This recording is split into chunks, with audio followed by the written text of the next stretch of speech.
원래 우리 교회의 모토가 온전한 예배, 거룩한 삶이었습니다. 전반부에는 예배에 대한 말씀을 나누고 후반부에는 거룩한 삶, 신자의 삶에 대해서 말씀을 나누고 있습니다. 가장 삶을 잘 보여주고 있는 야고보서 말씀, 오늘은 그 마지막 말씀으로 살아있는 믿음의 두 날개라는 제목을 가지고 말씀을 전하려고 합니다. 야고보 수신자들은 당시에 흩어져 있었던 12지파들이었습니다. 늘 고난과 핍박 속에 있었던 사람들, 예수님을 믿고 따르는 것 때문에 고난의 눈물과 피를 흘려야 되었던 사람들, 예수님을 믿기 때문에 따르는 핍박은 그 시절이나 지금이나 다 마찬가지죠. 제가 2주 전에 참 귀한 감동적인 메일을 하나 받게 되었습니다. 우리 교회 출신으로 지금 타주에 대학교를 다니고 있는 학생입니다. 기독교 동아리가 있는데 이 기독교 동아리에서 몇 년 전에 말씀을 가르치는 리더가 자신이 레즈비안이라는 것을 밝히게 되었어요. 하나님의 성경적 원리를 따라서 그 사람이 성경 공부 가르치는 것을 금하게 했습니다. 당연한 일이라 생각이 들지만 그러나 이 일이 이슈가 되었습니다. 학교에서는 결국에 이 동아리를 공식적인 동아리로 제명을 시켜버리고 심지어 지역의 신문에까지 대서특필되게 되었습니다. 문제는 학교의 공식 동아리가 되지 않으니까 지원을 받지 못하고 재정 지원, 다른 지원을 받지 못하게 된 겁니다. 지금이라도 이것을 처리하게 되면 공식적으로 받아들이고 재정 지원을 받을 수 있는데 이 학생들은 하나님의 말씀의 순수성을 위해서 지금도 어쩌면 고난을 받고 있는 중입니다. 그러나 정말 감사한 일은 지역의 교회가 이 상황을 알고 그 동아리에 2,000불을 헌금을 해왔어요. 그리고 또 다른 한 기독단체가 이 젊은이들의 멋진 신앙을 보고 많은 돈을 헌금하려고 지금 현재 대화를 하고 있다는 소식이었습니다.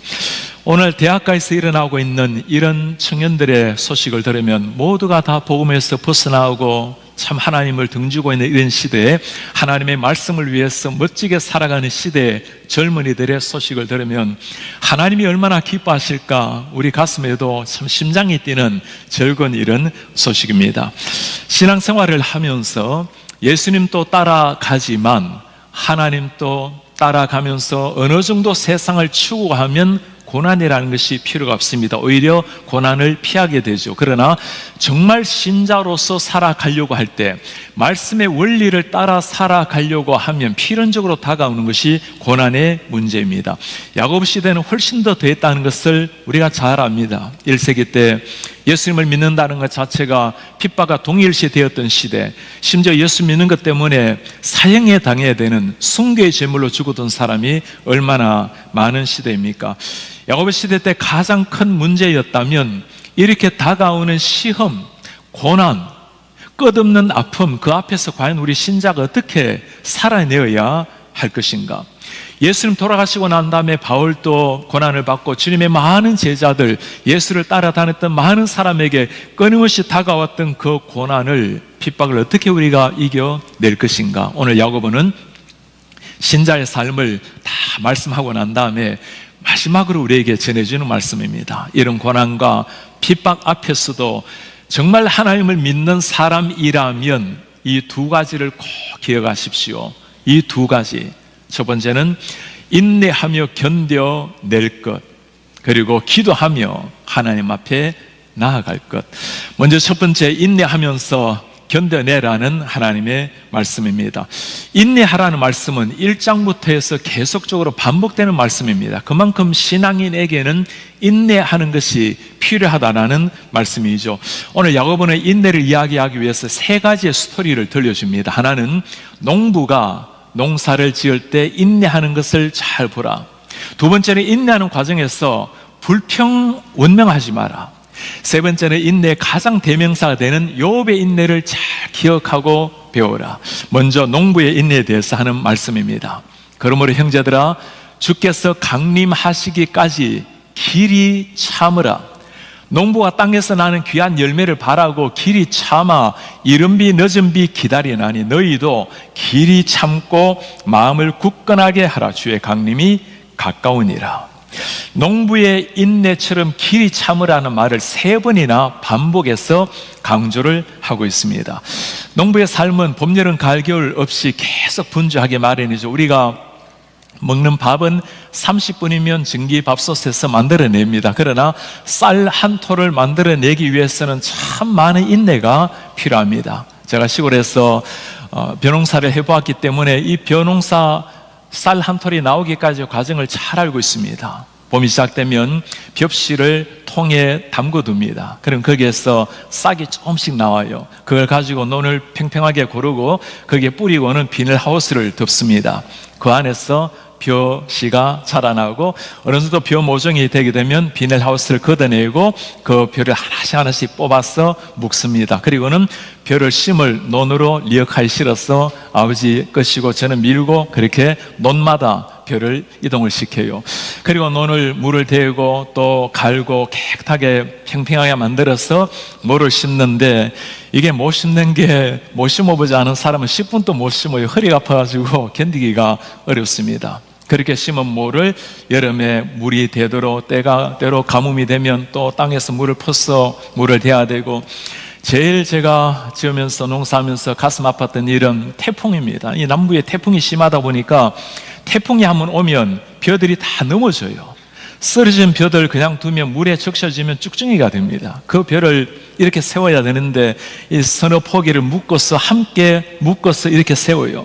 그리고 노심초사 넘어지지 않도록 여름에 또 해야 될 중요한 일이 하나 있습니다. 여름 벼 농사를 지으면 반드시 함께 자라는 그 놈이 있어요. 그게 뭐죠? 피라는 놈이에요. 얘는 얼마나 영양분을 빨리 빨아당기는지 언제나 키는 더 크고 줄기는 단단하고 깊이 뿌리를 내립니다. 그러면 여름에 들어가서 그 피 하나씩 뽑아내면 이게 얼마나 깊이 있는지 뽑기도 쉽지가 않아요. 피를 뽑다 보면 반드시 피를 봅니다. 이게 거머리들이 얼마나 많은지. 가끔 저녁에 집에 들어와 있으면 거머리가 묻어가지고 이놈이 피를 빨아먹고 통통한 이런 거머리를 떼어낸 일도 자주 있는 일입니다. 그렇게 해서 인내한 가을 햇살을 맞고 나오는 게 한 톨의 쌀입니다. 그 모든 과정을 다 인내하고 땀과 노심초사 마음을 졸이면서 키워내는 게 우리가 먹고 있는 쌀 한 톨입니다. 농부의 인내처럼 신앙인의 인내가 똑같다라는 겁니다. 주님을 닮아간다라는 것, 하나님 앞에 살아간다라는 것이 하루아침에 되는 것이 아니라는 거죠.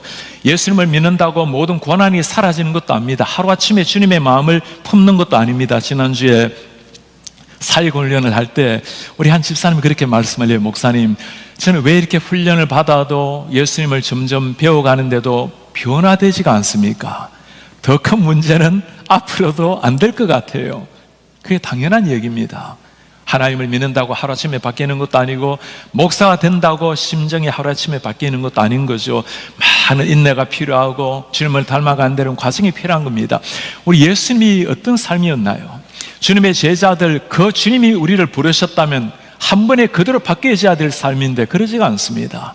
3년 동안 인내하시고 길이 참으시고 한 사람 한 사람 빚어가신 것이 주님의 제자들입니다. 아브라함 다 마찬가지입니다. 주님의 인내하심으로 말미암아 변화된 한 사람. 사실 우리 자신을 바라보면 답답할 때가 한두 번이겠습니까? 거울 앞에 비쳐있는 내 연약한 모습, 이런 나를 바라보시는 주님도 피곤해하지 않으실까? 이게 우리의 주님 앞에 솔직한 죄송한 마음입니다. 그러나 하나님께서 우리를 인내하시고 기다리시고 빚어 가신다면 우리도 인내하며 이겨내야 되겠죠. 그 많은 고난 역경 속에 오늘 야고보가 부탁합니다. 이겨내고 견뎌내십시오. 이겨낼 때 우리가 꼭 기억해야 될 것, 피해야 될 것 한 가지를 말하고 있습니다. 원망하지 마라. 불평하지 마라. 형제들아, 서로 원망하지 마라. 그리하여 심판을 면하리라. 보라, 심판주가 문 밖에 서 계시니라. 원망하지 말라, 이 말은 스테나조라는 헬라어를 사용을 합니다. 다른 사람에게 책임을 전가시키고 계속 불평, 불만을 쏟아놓는 의미입니다. 때로는 서로 으르렁거리다의 의미도 있어요. 결국에는 원망하고 불평하다 보면 서로 싸움이 일어날 수가 있다라는 거죠.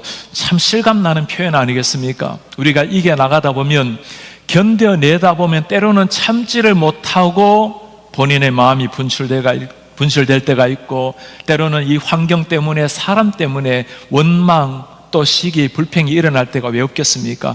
야고보가 그걸 잘 알고 부탁합니다. 불평하지 마라. 하나님께서 우리가 불평하는 그대로 우리를 심판하시리라. 이 말씀은 성경에 얼마나 많이 하고 있습니까? 우리가 바라보는 그 시선으로 하나님이 너를 심판하시리라. 오늘 주님께서는 야고보를 통해서 더 중요한 불평하지 말아야 될 이유를 하나 말해주고 있습니다. 주님이 강림하시리라. 예수님이 재림하시리라. 다시 오실 예수님이 계시기 때문에 우리가 육신적으로 살아있는 날이 아니라면 이 땅을 우리가 육신을 벗고 주님 앞에 서는 날, 주님 앞에 설 날이 있기 때문에 불평하지 말라. 때로는 오해받을 일이 있고 마음 상할 일이 있지만 그러나 주님이 아신다는 겁니다. 내가 너희를 기억을 한다라는 말씀입니다. 그리고 참 위안이 되는 말씀을 해요. 혼자가 아니라는 겁니다.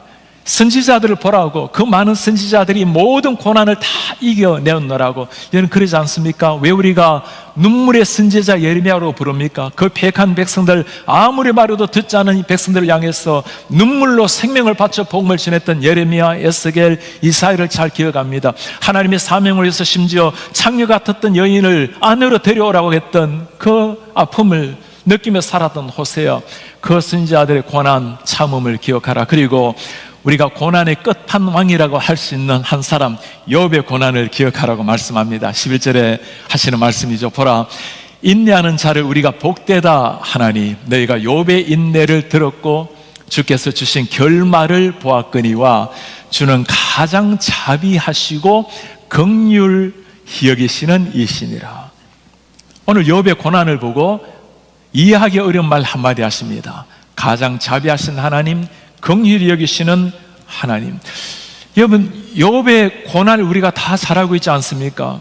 하나님 앞에 그렇게 의롭게 바르게 살았는데 자녀들이 혹시 마음에라도 범죄할까봐 그 자녀들 한 사람 한 사람을 두고 다 제물을 드리고 예배했던 욥인데 하나님도 인정을 하지 않나요? 사탄에게 자랑까지 합니다. 내 종 욥을 보라고. 이런 욥에게 무슨 일이 일어나죠? 하루아침에 자녀들 다 죽고 모든 물질 다 노략질을 당하고 자신의 몸은 헌대로 뒤덮여서 기와장을 가지고 자신의 몸을 긁을 이 정도가 되었습니다. 아내가 참지 못하고 당신 하나님을 저주하고 죽었어요. 이런 상황 속에 욥이 하는 말이 뭐죠? 그의 입술로 하나님을 원망하지 않고 하나님을 저주하지 않고 범죄하지 않았다. 여러분, 이런 욥을 두고 하나님이 자비하시다, 긍휼히 여기신다, 이해가 됩니까 여러분? 너무나 이해하기 어려운 하나님의 모습을 보여주고 있는 거예요. 어떤 사람은 이렇게 설명을 하겠죠. 욥의 마지막을 보라고. 결국에는 다시 10자녀를 얻고 이전보다 재물을 2배나 얻지 않았냐고. 여러분, 아들 한 사람 잃고 난 다음에 2사람이 생긴들 그게 위안이 되겠어요? 그 아픔과 고난의 시기를 다 뚫으면서 욥도 이해가 안 되었습니다. 범죄하지는 않았지만 그러나 이해할 수는 없었어요. 하나님, 이게 뭡니까? 설명해 주세요. 하나님 욥에게 나타납니다. 네가 그렇게 고난받는 이유를 설명하지 않습니다. 내가 천지를 창조할 때 네가 어디에 있었느냐? 네가 낚시를 가지고 악어를 낚으시느냐? 선문답을 하고 계시는 하나님이세요. 이 하나님이 욥에게 다가왔을 때 욥의 머릿속에 위대한 변혁이 일어납니다. 뭐라고 표현하죠? 내가 지금까지는 귀로 하나님을 들었는데 이제는 눈으로 보게 되었습니다. 하나님을 진짜 만난 거예요. 지금까지 욥은 자신의 눈을 가지고 자신의 신앙적인 잣대를 가지고 하나님을 생각했어요. 올바르게 살면 좋은 결과가 있고 자신은 올바르게 살았는데 그게 아니었습니다. 하나님은 자신이 이해할 수 있는 범위 너머에 계신 그 하나님이신 겁니다. 그때 욥이 했던 고백이에요. 내가 무지한 가운데 이치를 모르고 하나님 앞에 범죄했습니다. 주님, 제가 이제 전에는 귀로 보았지만 이제는 눈으로 주님을 보게 되었습니다. 욥이 인내라는 다리를 건너서 살아계신 하나님을 만나게 된 것입니다. 야고보서는 1장부터 해서 계속해서 이 고난과 시험을 말하면서 인내를 반복적으로 말을 하고 있죠. 그 인내라는 이름 때문에 하나님이 우리 한 사람 한 사람도 오늘까지 보호해 주시고 인도해 주신 것 아니겠습니까? 1세기 때 그 수많은 고난을 향한 답을 오늘 야고보는 제시해 주고 있습니다. 모든 고난의 답은 고난 끝 행복 시작이 아니라는 겁니다. 모든 고난의 끝은 우리 주 예수 그리스도를 만나는 것이요 하나님을 체험하는 놀라운 역사입니다. 두 번째, 오늘 이 고난의 시기 때 우리가 기억해야 될 것, 기도하면서 나아가라. 기도하며 다시금 일어나서 나아가라. 인내가 하나님 앞에서 내 내면적으로 이루어야 될 내면의 흐름이라면, 기도한다라는 것은 적극적으로 하나님의 백성으로 살아가야 될 무기라고 말할 수 있습니다. 이번 주가 종교개혁 기념주간입니다. 10월 31일이 종교개혁이 일어났던 날이죠. 종교개혁가 마르틴 루터가 한 재밌는 말이 있습니다. 개와 마귀는 우리가 엎드릴 때 도망간다. 개가 도망가는 것은 우리가 돌을 짚는다고 생각해서 도망가고, 마귀가 도망가는 것은 우리가 하나님 앞에 기도하러 엎드리기 때문에 도망한다. 그런 겁니다. 이엔 바운지가 기도의 능력에서 한 말이 있습니다. 마귀는 무엇보다 그리스도인이 기도하는 것을 방해하려 한다. 마귀는 기도가 빠진 성경 공부, 기도 없는 봉사, 기도 없는 종교는 하나도 겁내지 않는다. 마귀는 오직 우리가 기도할 때 두려워한다. 사실 우리가 기도라는 말을 사용하게 되면 가장 먼저 떠오르는 사람이 누구입니까? 야고보입니다. 우리가 야고보의 별명을 뭐라고 부르죠? 낙타 무릎이라고 부르지 않습니까? 하나님을 몰랐을 때, 자기의 형인 예수님이 메시아라는 것을 몰랐을 때는 기도라는 걸 몰랐어요. 매일 새벽에 일어나서 기도하는 형을 이해하지를 못했습니다. 그러나 그가 정말 하나님을 만나고 나니까, 예수님을 체험하고 나니까 기도가 무엇인지를 알게 된 것입니다. 죽음의 문턱 앞에서도 마지막까지 기도했던 그 형님 예수, 그 기도를 따라서 마지막 순간까지 기도하며 순교를 당했던 야고보, 그가 우리에게 들려주는 말입니다. 끝까지 기도하고 일어나라. 너희 중에 고난당하는 자가 있는가? 기도하라. 즐거워하는 자가 있는가? 찬송하라. 초대교회 공동체는 매일 고난의 연속이었을 겁니다. 매일 누군가가 이 복음 때문에 십자가를 당했고, 누군가가 복음 때문에 피를 흘려야 된 안타까운 상황. 그때 야고보의 처방이 무엇이죠? 고난이 물러가게 해달라는 것, 고난을 피하는 것, 무시하는 것, 초연하는 것, 그게 아니었습니다. 고난 앞에 기도하며 하나님 앞에 나아가라. 이렇게 말하고 있는 야고보의 그 마음을 한번 생각해 보세요. 그냥 고난을 무시하라는 게 아닙니다. 주님의 제자들 다 고난 당하지 않습니까? 수많은 사람들 고난을 당하고 있을 때 걱정하지 마세요. 그래도 우리 하나님께서 보고 계십니다. 하나님 우리의 마음을 알고 계십니다. 참 애틋한 마음으로 우리에게 하는 부탁이에요. 이 고난 속에서도 하나님께 기도하고 찬송했던 사람을 우리가 잘 알고 있죠. 바울과 실라의 스토리를 여러분 기억하십니까? 그 칠흑 같은 감옥 속에서 죽음의 위기 앞에서 그들이 했던 일은 기도하고 찬송하는 일이었습니다. 그때 옥문이 열리는 놀라운 기적이 일어났죠. 정말 기적이라는 것은 기도할 때 옥문이 열리는 것 정말 기적입니다. 그러나 더 큰 그리스도인의 기적이요 신비가 있다면, 이 죽음의 위협 앞에서도 기도할 수 있고 기쁘게 찬송할 수 있다는 것, 여러분 그것보다 더 위대한 기적과 신비가 어디에 있겠습니까? 누가 이렇게 할 수 있는 사람일까요? 우리가 기도할 때 들으시는 분이 계신다라는 것, 어떤 상황 속에서도 우리를 지켜보는 하나님이 계신다는 것을 믿는 사람입니다. 이 사실을 잘 보여주는 찬송 간사가 있어요. 괴로울 때 주님의 얼굴을 보라, 평화의 주님을 바라보라, 세상에서 시달린 친구들아 위로의 주님을 바라보아라. 눈을 들어 주를 보라, 내 모든 염려를 주께 맡겨라. 슬플 때 주님의 얼굴 보라, 사랑의 주님이 안식을 주리라. 초대교회 뿐이겠습니까? 주님의 제자들 뿐이겠습니까? 기도의 역사의 수많은 사람들, 이 위기 앞에서 기도로 이겨나갔던 사람, 한국교회 그 수많은 위기 속에서 기도의 눈물이 있었기에 오늘까지 모두 역경을 이겨내고 오늘까지 온 것 아니겠습니까? 우리 성도님들이 팬데믹을 지나가면서 참 신실하게 주님 앞에 서 있는 모습을 보면 얼마나 고마운지 모릅니다. 매일 기도회라는 이름으로 교회에 모여서 참 주님 앞에 울부짖는 성도님들을 바라보면 123 기도회를 매일 아침 8시가 되면 주님 앞에 기도로 나아갔던 시절이 있었습니다. 지금 또 백인의 기도 용사와 함께 금요 비상 기도회를 주님 앞에 올려드린 기도 용사들을 바라보면 정말 이 위기를 뚫고 비상할 수 있는 비결이 바로 이 기도의 무릎에 있다라고 다시금 생각을 하게 됩니다. 이제 다음 주가 되면 우리 교회가 설립된 지가 49주년입니다. 50주년을 향해서 나아가게 됩니다. 우리 믿음의 많은 선배들의 눈물과 기도 헌신 위에 KCBC가 오늘까지 왔습니다. 이 주님이 오실 때까지 이제는 새로운 다음 세대를 일으켜서 우리 교회의 미래를 엮어나갈 뿐만 아니라 우리 교회의 담장을 넘어서 이 지역을 새롭게 만들고 미주 한인교회를 새롭게 섬겨야 될 이런 사명을 부여받은 우리 교회입니다. 우리 교회의 존재로 말미암아 이 워싱턴 지역에 기독교를 믿는 비율이 높아지기를 기도해야 될 때입니다. 50주년을 바라보면서 무엇이 가능하게 할까요? 우리는 주님 앞에 최선을 다할 것입니다. 그러나 전능하신 하나님 앞에 무릎을 꿇을 때 누구보다도 그 일을 기뻐하실 우리 하나님께서 친히 우리를 통해서 이루실 줄 믿습니다. 오늘 야고보는 특히 기도할 때 두 가지를 위해서 기도하라고 말합니다. 하나는 환우들, 병든 자를 위해서 기도하라. 다른 하나는 영혼의 병, 영혼 구원을 위해서 기도하라. 오늘 병자들 위해서 반복해서 14절에 말합니다. 너희 중에 병든 자가 있느냐 기도하라. 믿음의 기도는 병든 자를 구원한다. 병이 낫기를 위해서 서로 기도하라. 병든 자를 위해서 기도하는 것은 두 가지 특별한 의미가 있습니다. 초대 공동체가 하나님 앞에서 완전한 하나의 형제 자매라는 거예요. 비록 우리가 부모가 다르다 할지라도 우리의 진짜 부모 하나님의 예수 그리스도의 피를 가지고 있는 한 형제 자매라는 겁니다. 그러니 형제 아픔이 나의 아픔으로 여기고 기도하라는 겁니다. 오늘날 우리가 환우를 품고 아픈 마음으로 기도하는 이유가 바로 여기에 있는 겁니다. 또 한 가지 이 기도는 참 우리로 하여금 부담스럽게 하기도 해요. 목사에게는 너무나 조심스러운 기도입니다. 환우들을 위해서 기도할 때 하나님이 다 낫게 하신다면 얼마나 고맙겠습니까?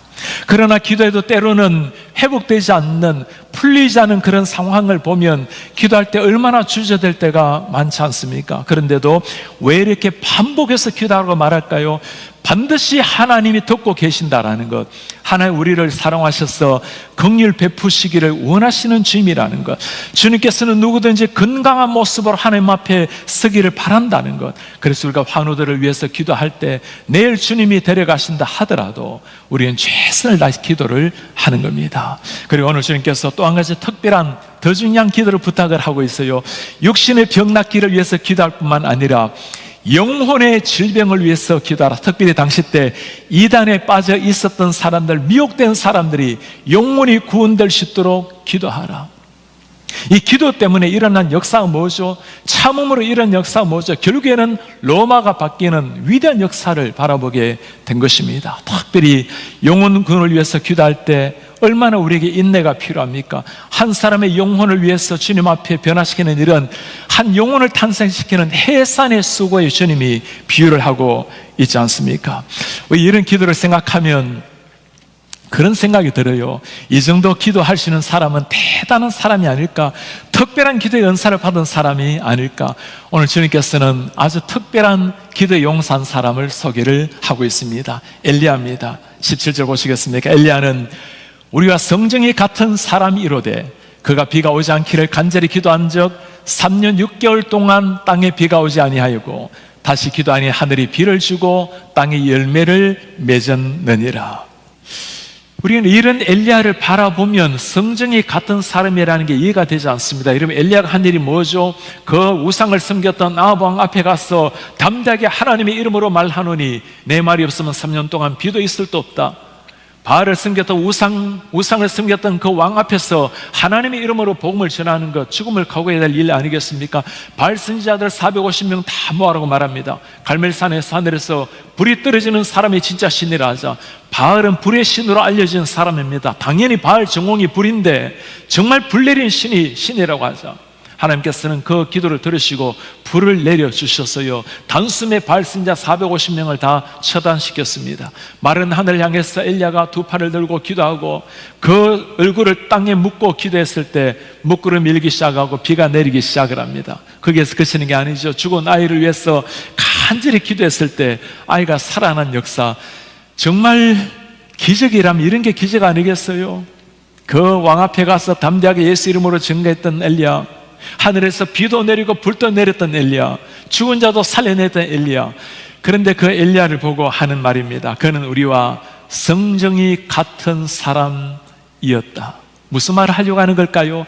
이런 기도는 특별한 사람의 기도가 아니라 정말 하나님을 믿는 사람이 할 수 있는 기도라는 것, 하나님이 정말 보여주려고 하는 게 뭘까요? 이렇게 기도하는 엘리야를 바라볼 것이 아니라 엘리야를 통해서 역사하시는 하나님을 바라보라고, 그 하나님이 똑같이 역사하신다고, 그것이 야고보가 말씀을 하고 있는 겁니다. 엘리야든 오늘날 연약했던 우리든 핍박 속에 있었던 사람이든 전능하신 하나님을 믿고 하나님 앞에 기도하라. 그리하면 하나님께서 듣고 하늘의 문을 여시리라. 우리가 그렇게 할 수 있는 이유는 우리 기도를 들으시는 하나님이 계시기 때문인 겁니다. 오늘 야고보서를 통해서 어려움 많은 세상, 고난 많은 세상, 이해되지 않는 시험과 핍박 앞에서 어떻게 살아내야 될 것인가, 그 1세기에 참 처참했던, 예수 믿다가 처참하게 죽어갔던 사람들, 여러분들이 이겨낼 수 있는 비결이 무엇인가? 그리고 오늘 21세기에 똑같이 그리스도를, 예수를 믿는 사람들이 점점 고난을 받고 세상은 점점 복음에서 멀어져가는 이런 시대에 어떻게 살아내야 할 것인가? 오늘 야고보는 마지막으로 우리 신자들이 살아있는 믿음의 주인공들이 가져야 될 두 날개를 보여주고 있습니다. 인내하고 견뎌내어라. 그리고 기도하고 나아가라.